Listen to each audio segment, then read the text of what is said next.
What's up, guys? JC, thanks again for joining us here on another show. Do me a favor and subscribe to the podcast. It really helps everyone. What's up, guys? JC with the Aloha Press. Before we get to the show, I wanted to break down and let you guys know we're hosting another golf tournament out at Edgewood, Tahoe for the Aloha Press Classic on the 9th and 10th. Do me a favor, go sign up. Go to the website, thealohapress.com/classic, and sign up. It's going to be an incredible event, 2-day stroke play event. We're giving out over $3,000 to $5,000 worth of prizes, and it's just a beautiful place. So, anyways, do that. But then after you do that, come back, listen to the show, and Jeff and I dive into all things Olympic golf. Jeff takes home another victory. Then we also get into a section of the show that you guys requested. Hot or Not is back, which was pretty crazy. And then we also dive into our picks this week for the Women Olympic Games golfers. And then we also make some picks up at Truckee, California at the Barracuda Championship. And then we make our selections for this week's WGC out in Memphis, Tennessee. So really appreciate you guys tuning in, listening, hitting the like button, doing all those fun things. But do me a favor and tell a couple of people about the show. If you enjoy our content, please share it with someone. It really helps us out growing our audience and doing the show weekly. So really appreciate it, guys, and enjoy the show. Cheers. Aloha! Here with JC and Jeff. Ain't no time for school today. Hitting bombs. Hey, watch this punch cut lob wedge. Replace your Marshalls with cart girls. They're better looking. They're serving drinks. Got to hit bombs off the tee. Phil talking about a guy taking a shit in the cut. Mahalo! That's what we did fireside with Phil. Fire the stick. Hit bomb and attack the pin. Ladies and gentlemen, welcome back to the Aloha Press Show. I'm JC, joined today with my co-host Jeff. What's going on, buddy? Well, I mean, it's been a rough start to the show today. We're 44 minutes behind schedule. I'm a little under the weather. But two things I want to talk about real quick. First is a shout out to Teresa Atlin. Remember her from back in the day when you used to play out at Castle Oaks? Gave you some lessons. She played in the Senior Women's U.S. Open this week out in Connecticut. Didn't make the cut, but still pretty cool that she played in it. Annika won by like 8 strokes, I think, kicked everybody's ass. Second is, you're missing the biggest weekend in Amador County history right now out at the fair. The Plymouth Fairgrounds are out of control this week, and I just want to let you know, I'm not working it, and it was 102 every day, but I think we're missing out. Jeff, there's you leave your hometown, and the thing that you leave and you miss is the local events. The good old county fair. At 102 degrees, Jeff, good God, I do not miss any part of that sweaty, dirty mess. But I do love it. I do. If you didn't mention it, I would absolutely forgot about it, to be quite honest with you. But hey, it's if you think back though, about 2-3 years ago, our first ever giveaway, Aloha Press giveaway, was fucking tickets to either, what was it, the Derby or the rodeo or the truck pulls or some shit we gave away. Yeah, in order to grow our Instagram following locally, we auctioned off. I don't even know how we got the tickets. I think that we got the tickets from like a county official, an elected official, which we won, which then we turned around and gave them back to some girl who still follows the Aloha Press, which I think she's a homestead queen or something. I don't know, out in like Idaho or Wyoming, but man, yeah, good time. Shoot, it's pretty remarkable the history that the Aloha Press has gone through, the dips. How'd you guys get your first fans? Oh, we gave away some Derby tickets, or the rodeo. Oh,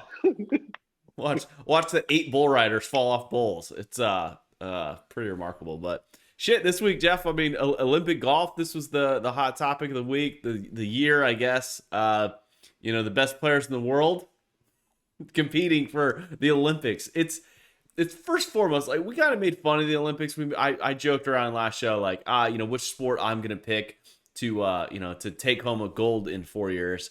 I've decided what sport I could take down, and I was watching the golf, but then like after the golf or before the golf, I was keeping tuned in, and they switched over to the 10-meter air rifle with a bunch of dorks shooting these little BBs. I figured out the sport I could win at. Like, they had like leather jackets and all kinds of nonsense, and I'm going, what? These folks have never shot a real gun in their life. So Sure enough, I headed to the gun range and started practicing this week. You know, I went to Big Five, got myself, one of those air rifles, and we're gonna start competing. I think here in the next 4 years. Well, I don't know what games I could compete in, but I'll tell you right now, like I have watched quite a bit of the Olympics, whether it's gymnastics or volleyball right now, and swimming. But golf to me, I mean, I look forward to it. It's an Olympic sport now. It started back in Rio, but there's just something about watching Olympic golf that is not exciting because it's just like every other fucking tournament on the PGA Tour. They're going to be playing the same guys are going to be playing each other again this week. So it's not, it's not like they practiced for 4 years to go play in this event against the world. They play these fucking guys week in and week out. It's nothing new.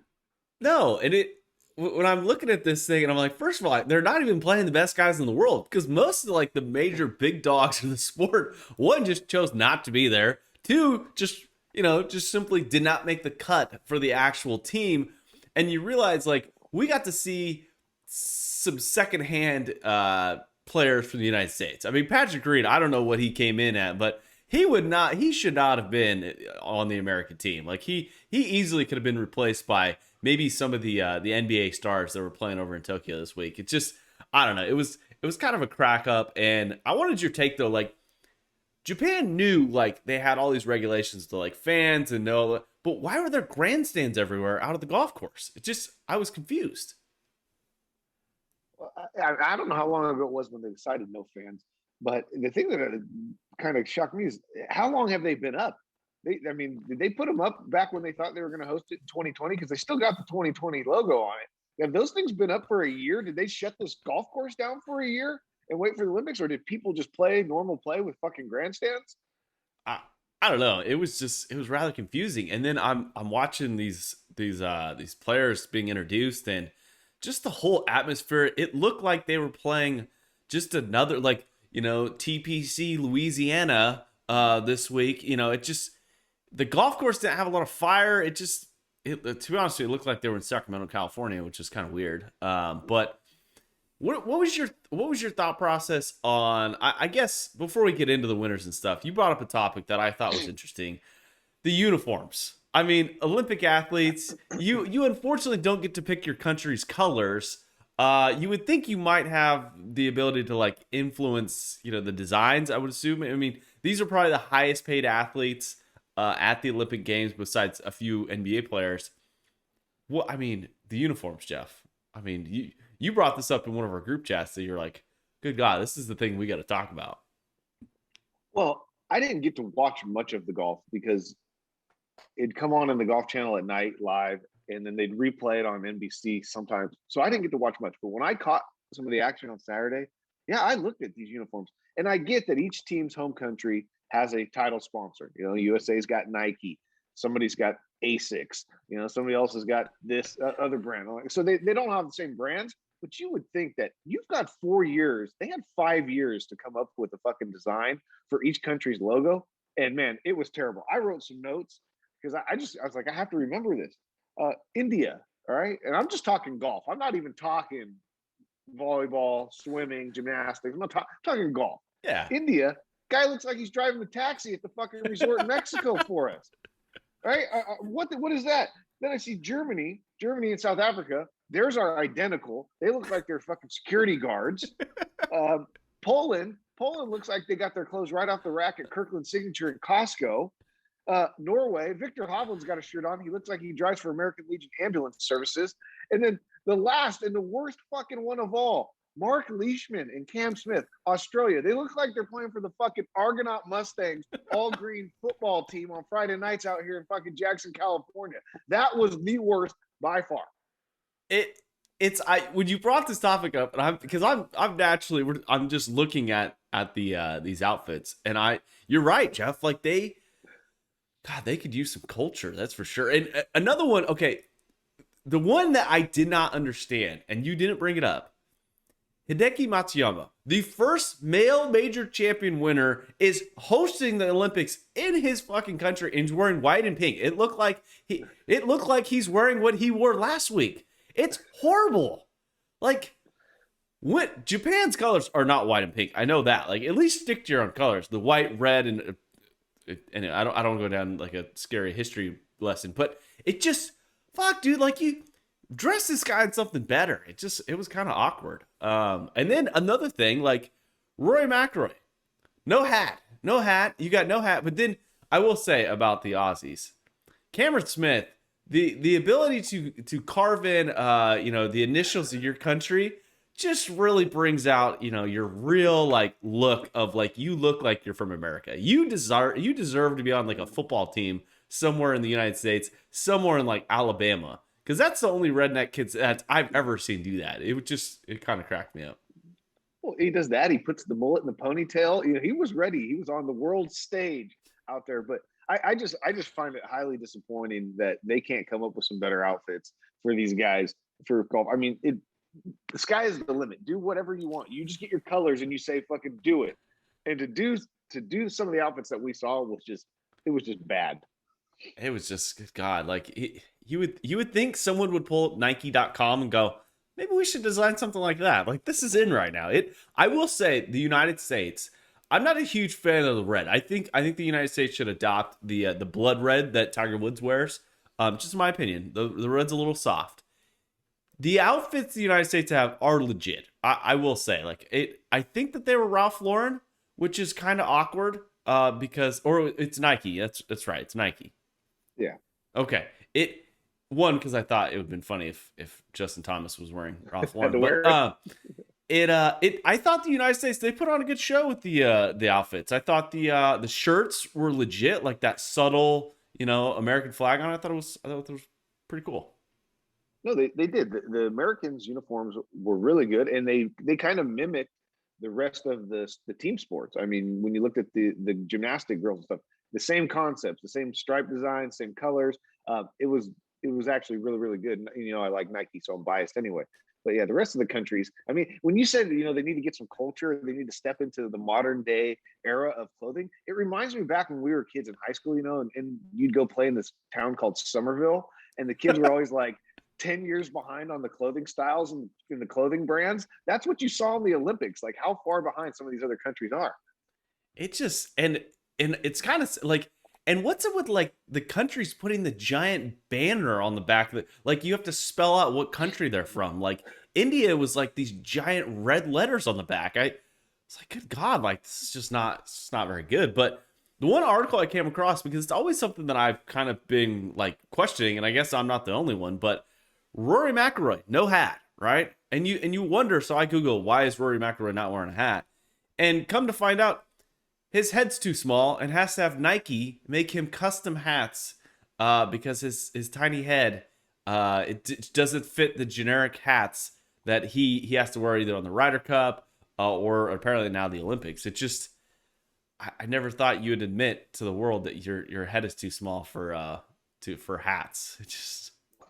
Well, here's the thing, Rory's kind of a big fucking deal. You'd think that if he's coming to the Olympics or he's coming to the Ryder Cup, you'd find a way to fucking stitch him a hat that fits. That, or go to the goddamn merchandise tent and buy him a kid's hat. It's That's unacceptable to be wearing no hat for 4 days of golf in the Olympics.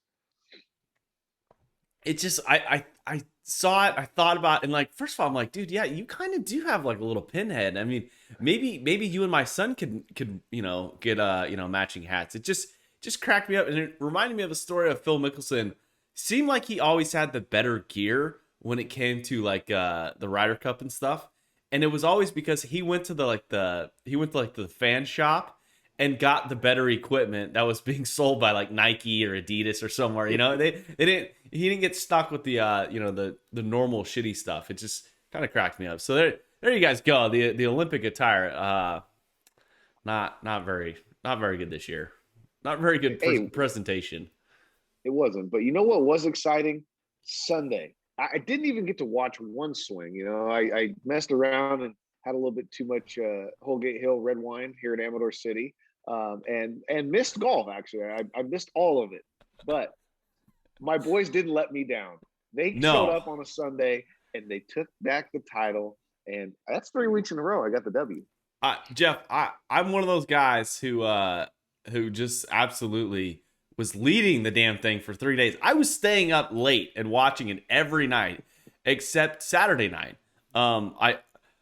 You look at like late night sports and it gives you an opportunity to like prepare, like you're going to be able to prepare, have few too many cocktails and then pass out or blackout before the epic finish the Olympic golf had to have. And your my pick, Xander Schauffele gets the victory, gets a gold medal, followed up by Roy Sabatini shooting a 61, 10 under, gets him a silver place. And then you had this string of third place losers who wrapped it up. So yeah, let's go over the scores. It's why not? I mean, this is part of the show I was not excited about because Jeff, right before we hit record, reminded me that I had actually lost. I thought I won the entire thing until like literally like a few minutes ago, as I can't find the little sheet anymore. It's just absolutely cracks me up. I guess you have the scores, right? Do you have the scores? I do. I don't have the listeners' scores because I know people chimed in, but yeah, okay. You got the overall. Yeah. So I got the overall. Jeff leads it. Colin Morikawa goes out and shoots 15 under. Victor Hovland 12 under. Paul Casey 15 under. Gets a leading score of 42 under. Really remarkable, Jeff. Really incredible. None of those guys, none of them cashed in a medal. Like none, absolutely none of them. It just fucking drives me crazy. And I went out and picked Xander Schauffele to win. He goes out, shoots 18 under. Siwoo Kim just absolutely killed me and his beautiful country, South Korea, at 8 under. And then Roy McIlroy at 15 under to go 41 under. To get a cool hard second place. Now we also had a few additional bottles on the line for the listeners. We only had 2 people put in, which was great for me. Corey Fox and Andrew Finch finished out at 35 under, tying. So I don't know how they're gonna work their wages out. But overall, Jeff, I mean, you're leading the bottle count. I don't know how many bottles it is. What is it? 7, 8 now? It's a lot. We're back. Ocho. We're back. Ocho. Yeah, it's the 1 week. The 1 week where we go, let's do total score. I go, I got this one in the bag. No problem. I'm picking great. I'm picking winners, right? And no, if we'd have done this bet last week, I might have won. But this week I picked the winner and still lose. I'm not complaining. I'm just complaining that God, Siwoo Kim, what are you doing? What are you doing? So Jeff, I need to ask your opinion. It was a hot topic this week with Siwoo Kim and also I can't remember the other guy's name. The other guy from South Korea. These guys were playing to get out of military service. They kept bringing it up on the broadcast. And then I got to thinking, I'm like, has anyone asked these guys like what they actually want to do? Like maybe they actually want to go to the military and have a little break. I felt like the storyline was a little beaten. I don't know. I forget who the other one was, but they never made it interesting. No. I honestly think that Justin Thomas would have won the gold medal had he showed up the first 2 days. I mean, because he turned it on the weekend, but he was so bad on Thursday and Friday he didn't have a chance. Well, I looked at the leaderboard on Thursday and Friday, and I'm like, if you don't go shoot 65, 66, you're out of this freaking tournament immediately. And I looked at the golf, and God, Jeff, I think you could have gone out and shot 68 on Thursday, because it didn't seem like they set the golf course up. They set the golf course up really easy on Thursday. It rained a bunch, got really, really hard on Friday, and then they just were like, fuck it on Sunday, and let's just have a bunch of low scores. What did you think about the scores? Or how obviously, it was low scoring. It set up quite easy for a lot of those guys. I mean, even the worst scores, from guys that were, from other country we'd never heard of, weren't even that bad. The thing that got me though, did you see when they showed some shots of the course from back in the 30s when they originally designed it? No, I didn't. Similar. They haven't changed the layout much, but I guarantee you that the guys would have shot nowhere near 18 under par if they played that course. I mean, the bunkers were haggard. There's nothing clean about it. I'm like, golf was a lot harder back then when they didn't have the equipment to make these courses beautiful. I agree. I think they, any old golf course that, especially if you put like the old equipment, that you got to like hack out of freaking like actual bunkers that were actually like penalizing. Yeah, these guys tore it up. Good God, you put pins in the middle of greens, like these guys are just gonna get after it, especially on a wet golf course. What Xander Schauffele gets the victory, 18 under. He's rocking a gold medal. The United States is back on top when it comes to gold medals in the Olympics, which is I'm excited about. I was not excited about Justin Rose winning last time. Does this change anything when we talk about Xander Schauffele moving forward in his, kind of his peak of his career? Hey, it's a big deal. I mean, he's the gold medal winner. I think he was scouring the entire country there to try to find some hard alcohol or some booze after he won, because they shut down selling it at about 8 o'clock. But he's still. Hey, here's the thing: you can have the gold medal, whatever. You still got to come back to the States and you got to win a major championship. You got to, especially with how all the young guys are winning them right now. You are a gold medal winner, but you got to come back and win one of the big ones here in the States. The thing that I realized about the Olympics, and I touched on it earlier, that it's tough because they're not playing against the entire like best field in the world.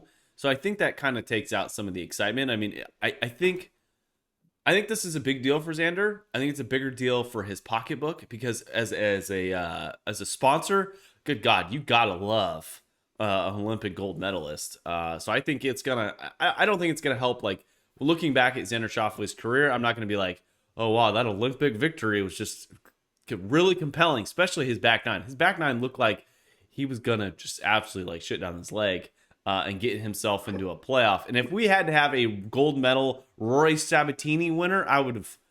I don't know. I think they would have needed to cancel golf in 4 years.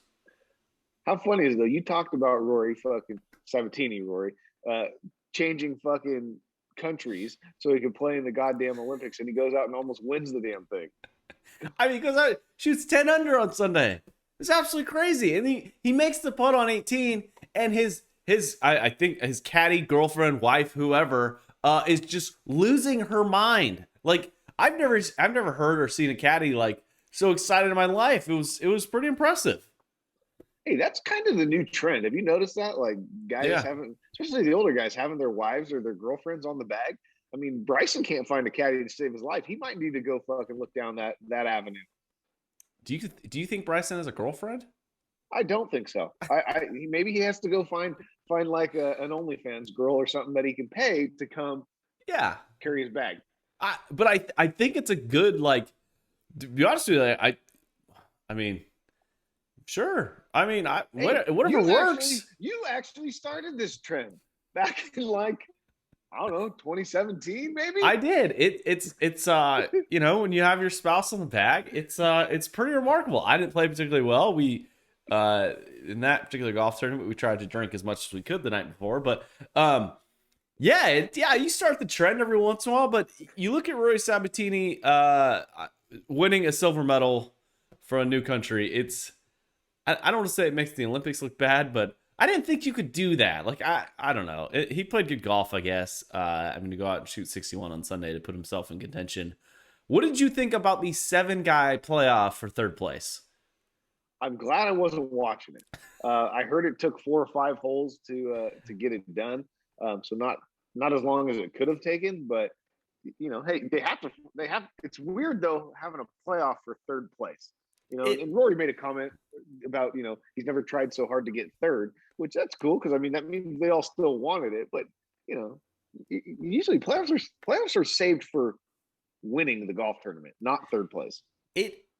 So they battled. It was Colin Morikawa, Mito Pereira. This is Jeff's favorite part of the show, and I get to announce guys' names from different countries. Sebastian Munoz, Roy McIlroy, Hideki Matsuyama, Paul Casey, and then also eventually the winner, CT Pan.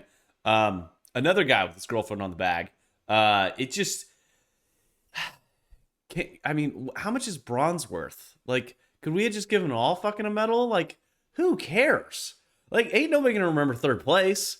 Like, just cut the medal up into sevenths, and you guys all get a piece of it, I guess. Hey, maybe I'm mistaken. I don't know. Imagine fucking a gymnast or a high diver. Do they have fucking playoffs if they're in third place? Do they do Well, a fucking a re-routine or a dive off? What do they do? so Or do they I both get actually fucking medals? it I so I was watching the highlights of the playoff, and then they switched to like the high jump between some Italian guy, which they kept calling him flamboyant, which was awesome for national television. I didn't know you could use that word on an NBC broadcast, but and then some guy from I think some guy I can't remember the country. It was a horrible outfit. Anyways, so these guys jump and they both can't jump over the next highest one. So the official comes up to him and goes, "You guys are both gold medalists, or you guys can decide on and have a jump off, or you could be co-gold medalists." And the guy looks at me and goes like, "Nah, we can both win gold." So they both got a gold medal. I thought it was. I don't want to like if it was the United States, I'd be like, no, we're doing a jump off. Like this is someone's getting the victory. But I thought it was kind of cool if they could actually like split it if they wanted to. Yeah, here's the thing: give all seven of them a bronze. Who cares? You're not the gold medal winner, you know. And technically, you shot good enough to be third place. So, Like, can you imagine if they did this on the PJ Tour every fucking week? Like, they had to have a tiebreaker on every single finish. Like, the Masters champions putting on the green jacket, but these 9 knuckleheads who shot 12 under have to go back to the 18th tee and fucking re-tee for third place to cut up the FedEx Cup points, like, or to cut up that check even smaller. It just, I don't know. It would be a nightmare every week if we had to watch a 7-guy playoff for third place. Yeah, I'm glad. I was probably already asleep by the time that kicked off. It was. I watched. So we're not a professional media company, so we don't need to stay sober enough to actually watch it until 3 a.m. I was watching these guys who were having to get up to interview. They'd been awake all night, and you clearly saw like they've never worked like a graveyard shift in their career. And these guys were just struggling. They're like, "Oh yeah, we just stayed up till 3. Had to cover it remotely. It was horrible. You could just tell." The broadcast crew. What did you think about the presentation for the actual Olympics? I didn't watch a lot of it, like broadcast wise. Like I don't know. Yeah. I know that Paul Azinger. I think I heard his voice, which just drives me absolutely fucking nuts when it comes to the golf. But the other thing, what killed me was when I tried to watch the normal Olympics, get home from work, sit down, have dinner, turn on NBC. All it was about Simone Biles and mental health and dropping out and quitting. And I'm like, get over it. Like, let's talk about something else. I saw that, and I saw Roy McIlroy like post some comment, and of course these PGA Tour players, they give their like generic like feel good response, and all I can think about is this is something you train your entire life and you're going to withdraw. If you need to withdraw, like, so you don't kill yourself or do something horrible, like, totally understandable. But good God, like, this is your chance. Like, if Xander Schauffele, on the 12th hole makes a double bogey and just walks off the course, I would lose my mind. I would absolutely lose my mind. If I'm a fan of that sport, and I don't want to go down this like deep dark hole, but good God, can we stop talking about it? But the guy who's going to give us an absolute mental health breakdown is Paul Azinger. He was missing his buddy Dan Hicks, okay, to actually calm his dumb ass down. Shane Bacon was just absolutely like, you could just tell was struggling with Paul. Paul, every time they announced some guy off the first tee, he's like, oh, this guy, he's built for this moment. He would build these guys up like they're like perfect. Oh, that's just an unbelievable 4-iron off the first tee. And I'm like, he hit a 4-iron, Paul. It's not like this is not a wartime effort. It's just, I don't know. Paul Azinger, the more and more I hear of him, the more he just absolutely drives me fucking crazy. Yes, 100%. I tend to watch most golf tournaments with him on mute. So the real story of the Olympic golf, I've got to make a suggestion. Do we need just 4 days of stroke play for Olympic golf? Can we cut that down to like 2 days and then maybe do like a team event? for the actual Olympic like golf. Like, there's got to be a better way to present this because overall, it was rather boring this entire week.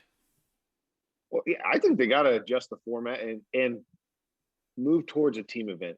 That's when the excitement's there, when you're picking up your teammates, your buddies, especially. But without crowds, all these fucking Olympics are terrible to watch without crowds. I mean, there's no cheering, there's nothing going on. But I'd like to see it. I mean, in going forward, get four if you can. Try to get four people from each country there and do a team event. You know, The best part about a team event for like individual countries would be Roy Sabatini would have to play with like the 27,000th ranked golfer in the world. Like he would be like probably some high school kid or some kid in a junior college having to play with them. Like I think that would be the best. Like Victor Hovland, unfortunately, you're the only guy who practiced golf in the winter inside a building. You're gonna have to pick your other two teammates that you don't know who they are because you never heard of them. I think that'd be awesome. I mean, it would probably not be fair to the rest of the world because the United States is rather heavy when it comes to Olympic athletes in the sense of golf. But I think it'd be a cool, like India. Who are your four best guys? Let's see. Is it maybe we could add chicks in there? I don't know. I just figured we could spice up the. Go ahead. We'll see. We'll see how the women do this week. When do they start? Thursday? I think so. I think they start Thursday. Women golf. I mean, which is pretty. I'm quite honest. It's kind of a remarkable story. In 2017, the golf course that they're playing on didn't allow women. Oh well. And no women members. Here's It's like my Augusta question. National. Huh? You think the winning women's number is going to be lower than Schauffele?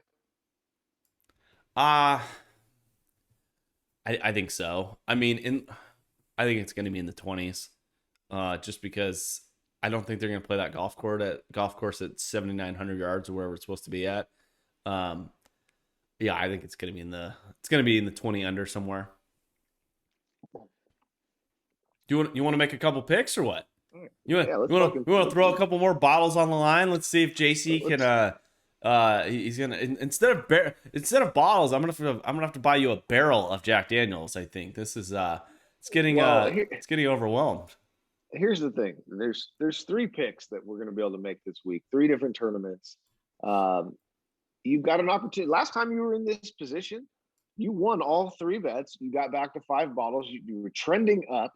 I've chipped away the last 3 weeks, so you're going to have that opportunity again here. But on the other hand, you may be fucking double digits down here by early August. You still got 2 more months to go before we head up to Tahoe. Yeah, I mean it's the bottle season's coming to an end here shortly. It's if you guys haven't signed up for the Aloha Press Classic, we're I think we got like 40 spots left, so do that before September 1st to help us get everything signed up. It's October 9th and 10th, going to be a pretty remarkable tournament. So yeah, I mean we've got 3 events this week. We've got the Female Olympics, we got the Barracuda Championship up in beautiful Truckee, California. Or Reno, Nevada. I don't know where they're playing this year. Are they playing in Reno or I can't even remember. And then we Somewhere also in that area. Yeah, it's they're playing in the Barracuda Championship in Tahoe Mountain Club at Old Greenwood. Cool course, okay. I've heard.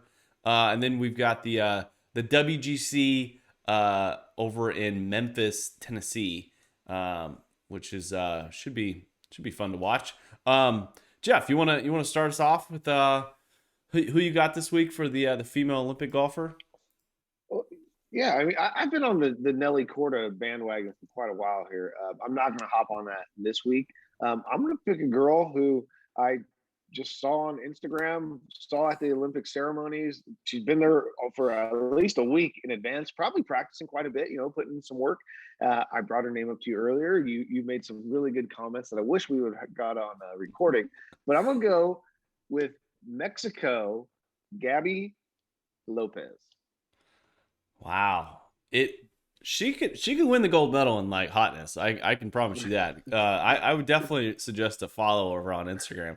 It's a great golf game. And with other things, I'm going another direction. I'm going to stick with the USA. I just can't root for the country down south. It's Mexico is beautiful. It's a great place to visit. I don't want want to root for you in the Olympics though. So I'm gonna go with the fan favorite, 7-1 in Vegas odds. I'm going with Nelly Korda. She's absolutely playing crazy good golf, and I need to make great decisions when it I comes to was going to this say bottle that race. you might as well pick the fucking favorite in all three tournaments here because I, you need it. I definitely need it. It's yeah, so Olympic golf, it's going to be, let's see here, August 4th, so in a couple days. A couple other notables, Jung Young Ko at 9-1, Indy Park 10-1, Hojo Kim, Si Young Kim 12-1, Daniel Kang and Lydia Ko rounded out like 18-1. Your girl, she's 45-1, so she's got a chance, she's got an opportunity. We're gonna stay away from our last week's format because that didn't work out really well. That sucked. Yeah. But moving on. I mean, the two golf tournament for the PGA Tour, it always kind of cracks me up. They try and make these WGCs like pretty big tournaments, and so they have the 50 best guys in the world paying them a ton of money. But then you got these other events like the Barracuda, these second tier PGA Tour events. What do you think about you would think the PGA Tour would want all of their focus on the one particular tournament. What is your take on the WGCs and the second class events? Well, I mean, they've been doing it forever, but honestly, I couldn't even find this other event. Like, if you wouldn't have told me that there was a Barracuda Championship this week, I would have no fucking clue. So, obviously, WGC or bust in the eyes of the PGA Tour, but they throw these guys a bone. They get this golf course a little bit of publicity. I'm making my pick strictly off of you running down a list of names earlier. And I'm going to go with an oldie but goodie out there at the Tahoe Barracuda Old Greenwood second tier B class event. And I'm going to go with a guy named Matt Kuchar. Maybe he needs to put a wife or a girlfriend on the bag this week. Go find somebody over there in South Lake and bring them back. It's that's so when I'm picking for the Barracuda, I enjoy the Barracuda just because it's kind of near our hometown, and you look at it and you give guys like some pretty good opportunities to play on a golf course that is it's absolutely beautiful, but it's also incredibly dangerous. There's fucking bears out there. Last year, Pat Perez was standing on the green and there's this black bear running around on the fairway. I like the risk, but also the thing that I enjoy most about it is most of these guys are going to be staying in Reno, Nevada, and that place. I think I have a warrant there for some activities that we conducted at one point in time in my life. So you got to be careful who you're going to pick. That's a great pick, Jeff. Matt Kuchar. He's not going out chasing tail. He's not hitting the craps table. He's probably going to go to the arcade and play some skeet ball or whatever, or play a little quarter game. It's just he ain't going to lose a bunch of money. And he's not going to the Pink Rhino, right? Or what is it called? The Pink Flamingo? Spearmint Rhino. The Pink Rhino. You're just making shit up. There's a couple activities over in Reno next to this golf course that it's gonna be fun. It's gonna be fun to see who misses the cut because of the poor decisions they made on Thursday night. To name just a couple guys who are in the field, you got John Daly. I'm assuming he's not making the cut. Pat Perez, another fan favorite. He's going to the tables. I don't even know who the defending champion is. I should look this up. It's good God, I don't have any odds. This is one of those picks that again, strolling down the list. I'm gonna go with a guy who won earlier this year, and not, I don't want to say like a second tier event, but I'm gonna go with Joel Damon. Really? All right. Yeah, I think he's a Reno type guy. I think he's gonna save the partying until Sunday night after he gets the victory and wins me another bottle, hopefully. Up next is you look at Reno, okay, Nevada. Is there any advice that you would give to golfers, maybe making a pick this week, or would you give any advice to some of the PGA Tour players this week to make some better decisions, possibly? Yeah. I mean, the only advice I can give them is get an Airbnb, bring your wife, bring your girlfriend, bring your mom, your grandma, your family, and don't leave that place. Go to dinner and go home, because if you get anywhere near South Lake Tahoe, Reno, the bad decisions, you don't make them; they just happen. And then what happens from there? Who knows? Like you said, you might have a warrant. You don't go to sleep. You show up horribly hungover. You miss the cut, and now your weekend's ruined. So just get your Airbnb, stay at home, bring your family, and make a trip of it. It's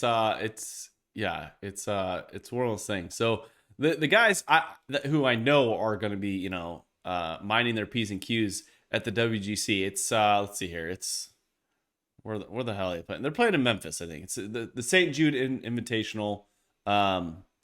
Looks like your defending champion is Justin Thomas.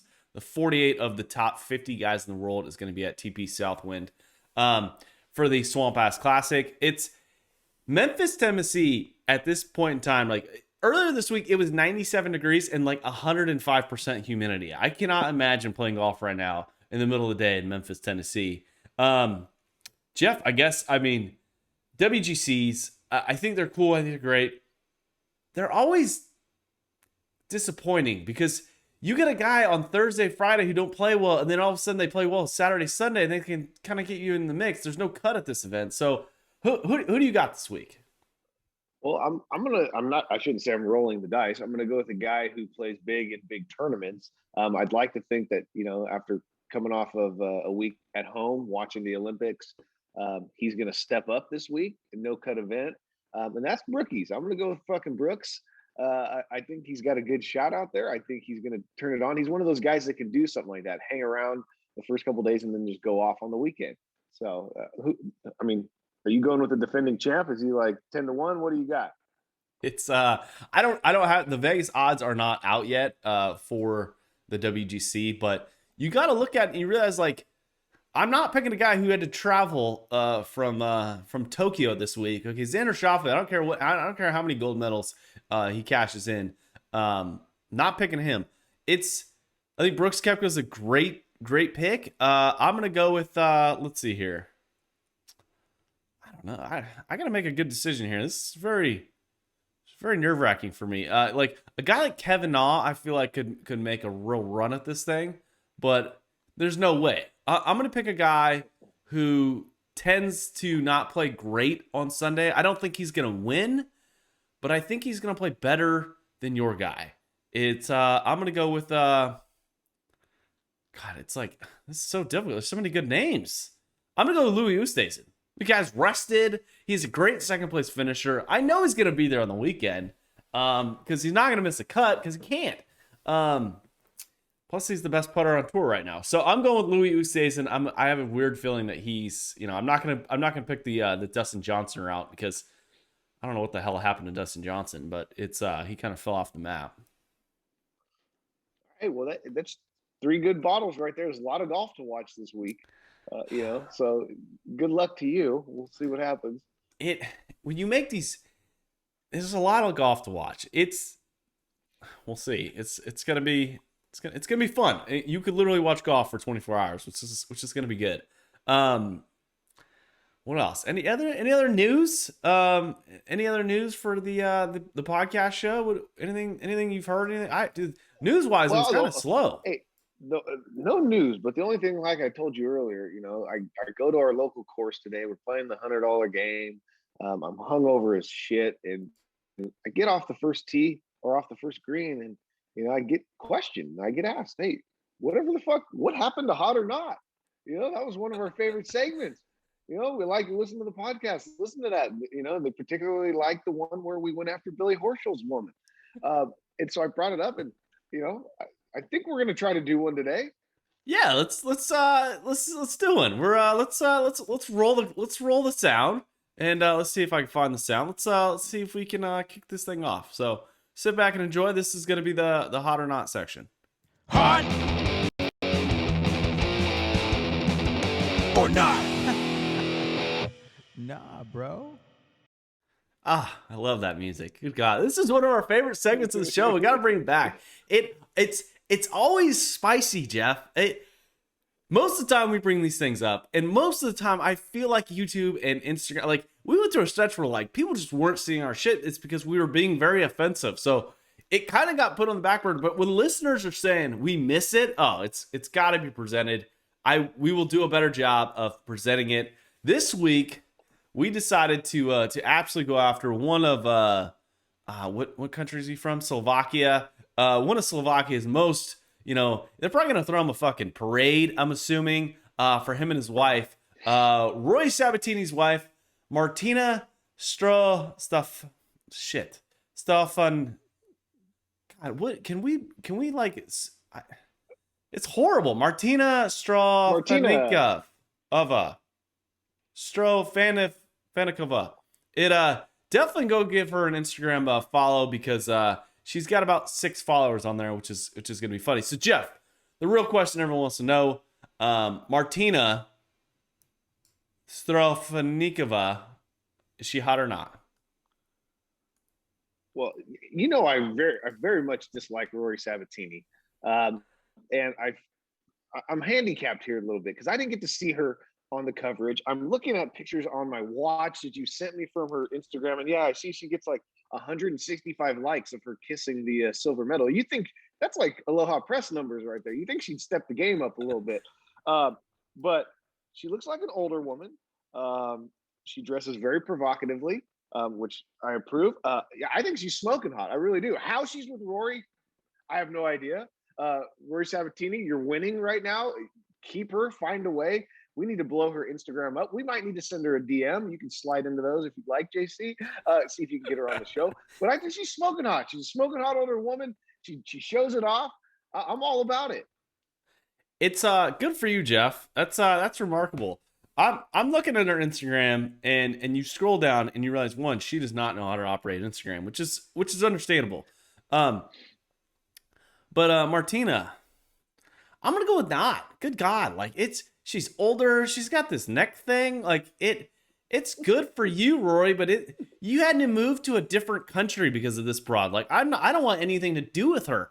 She made you leave the sought after South African country to represent Slovakia here in the Olympics, and you're obnoxious. I'm gonna take in the fact that you're probably a 6 in my book.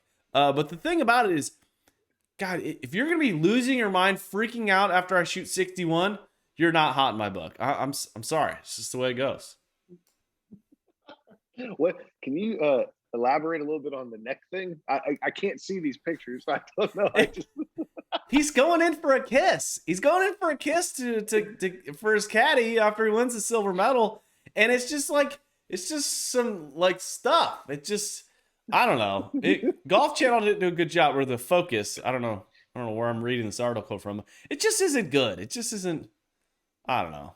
She's okay. She's just not. She's not hot. And she's married to Roy Sabatini. She's messed up somehow. Anyways, I have zero knowledge of this, but it's it's all right. That's about 90% of the shit we talk about. Yeah, it's just. And you're biting medals. I don't know. It's just not hot. It's not for me. I'm more into, to be honest with you, I was more into like some of the Olympic stars that are going to be competing this week. Specifically, your pick for Mexico. Huge fan. She might need to make an appearance here on the Hot or Not. So I have something popular to offend, my family and wife and everyone. But that's the way it goes. So if you guys enjoy Hot or Not, let us know in the comments. Leave a comment, review on the podcast. That would help out the show quite a bit. Send in some, I'm not going to call them victims, but send in some people. And hey, it doesn't always have to be a male, a female. It could be a clothing line. It could be an outfit. We've done everything. We've done Hot or Not on products, so send us something in, send us ideas. I like the ideas. I like the ideas. When you said it doesn't have to be male or female, I was like, what is it then? Like what are we, animals? Like what are we doing, Jeff? Like you kind of worried me there. Hey, a second. We've done the sweater vests in the past. Oh, yeah. We've done visors. We've taken shots at everything. Yeah, we definitely like to take shots at people. It's the one thing that I realize, like what we do on the show that is rather offensive. I realize why there's no more guests on our show. It's because they clearly don't want to be made fun of the following week. Because the ideal Hot or Not is literally ideally would be able to bring them on the show, judge them in person, kind of like American Idol, or what's that show with the fucking real asshole guy from Britain, It was America's like, Got Talent or something? yeah, America's Got Talent. It just, anyways, there's your show. We got anything else golf related this week? What else we got? Hey, just on another note, I mean, I couldn't sneak up. Usually, my birthday weekend every year, I sneak up to Tahoe. You know, we've played at Edgewood in the past on my birthday weekend. I didn't make it up there.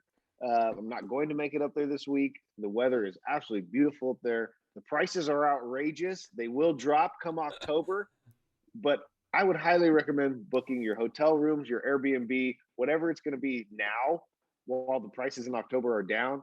Sign up for the Aloha Press Classic. Come join us up there. The sponsorships are amazing. The nightlife's going to be amazing. The giveaways, the prizes, everything. Come join us. Come join us in South Lake Tahoe. Take a weekend away. Bring the family. Bring the kids. Whatever you got to do. It's gonna be a remarkable weekend. And to be honest with you, like the reason why we put on these tournaments is one, because we like putting on tournaments, but also because we want to like mingle with not the normal crew. We want to be able to go out there with the fans, listeners, people who, kind of hang out with us and put up with some of our shenanigans when we set up a golf course like the US Open. It's it's a good time. I think it's the best deal in golf. It's just my opinion. Well, hey, and I'll tell you right now, Edgewood last year was dicey up there. Those greens were like glass. It was tough. The conditions were really bad, or I shouldn't say really bad for golf. Windy. I think this year you're going to see a much more favorable golf course. They took a lot of pride. We were up there not too long ago getting it ready for the American Century Classic this year. They cleaned up some things. It looks like a PGA Tour course every time you play it. I think greens will be a little softer. It'll be a little bit more player friendly. So it should be an easier year. It's going to be an easier year. But earlier this week, Jeff and I made a decision for all you high handicappers out there. Okay, one of the complaints that we got last year was you guys capped our handicaps at 16, which there was a reason for that. It's because everyone was competing for the same trophy. This year we're gonna have 2 trophies. So we haven't decided on the the net and the gross, but everyone's gonna get their full handicaps, and you're gonna be able to win.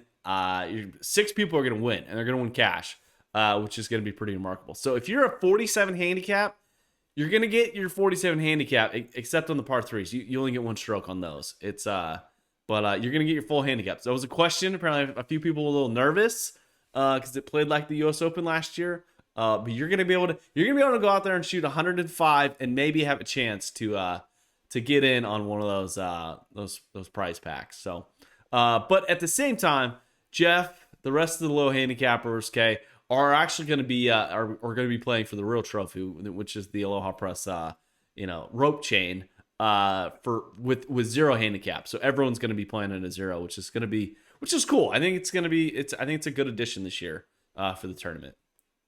Yeah, it'll be a blast. And anybody listening or watching this, later on or checking out our Instagram stuff, if you want to sponsor something small, big, a par 3, a long drive, a closest to the pin, whatever it may be, hit us up. Let us know. We're taking them right now. We're trying to fill up all the par 3s for closest to the pins, or maybe even hole-in-one giveaways.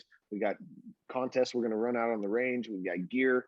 Get your logo on it. Here's the thing. Not only do the 40, 50, 60 players see it each day, but everybody that plays that golf course over the weekend in the public place sees it, the employees, everybody. So it's a great advertising, spot. So hit us up.